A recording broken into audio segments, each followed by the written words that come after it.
In this video, I will show you how you can fix the screen color on any Samsung tablet. Now to do that, just go to Settings.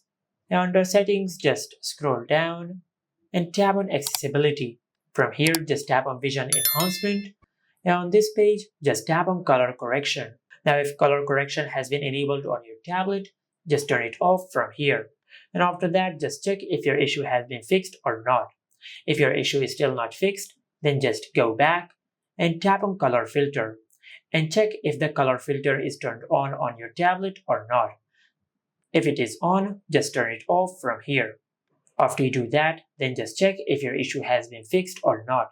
But if your issue is still not fixed, then just go back to Settings, and under Settings, just tap on Display.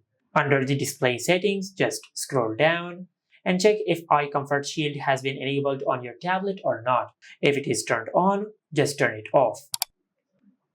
And this is how you can fix the screen color on any Samsung tablet. Make sure to like, comment, and subscribe. Thank you for watching.